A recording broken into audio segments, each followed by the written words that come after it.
Hello everyone and welcome to the Real Rundown.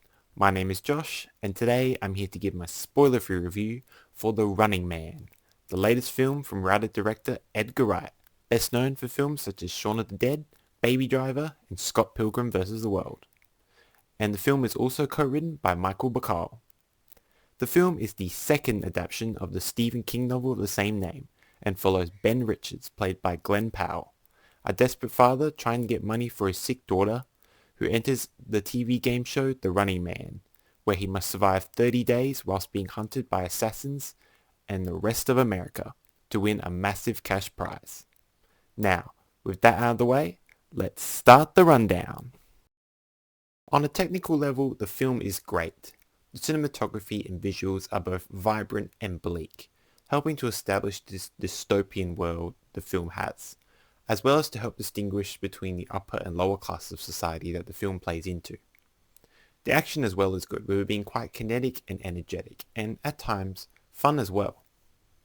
The score as well by Stephen Price is great, with it being quite a propulsive and oftentimes energetic score, which really adds to the tone of the film as well as making it more thrilling to watch. I also want to mention the great production and costume design of the film, with the sci-fi look really adding to the dystopian look of the film, as well as the overall tone as well.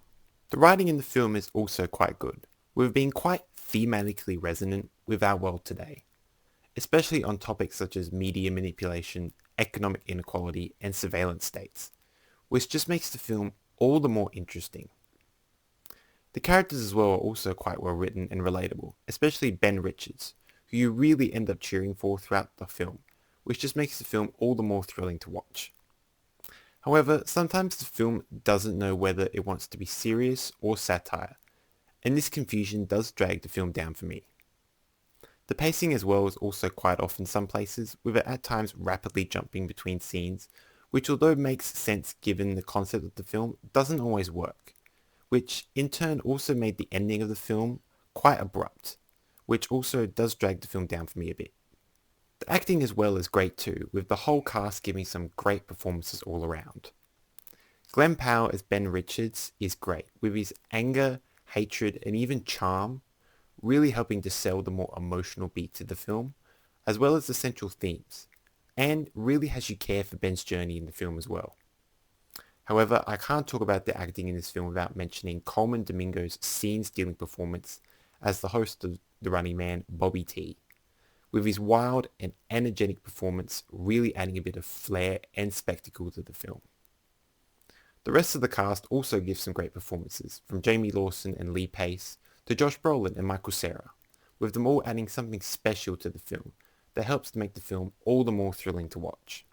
Now let's get on to the rating.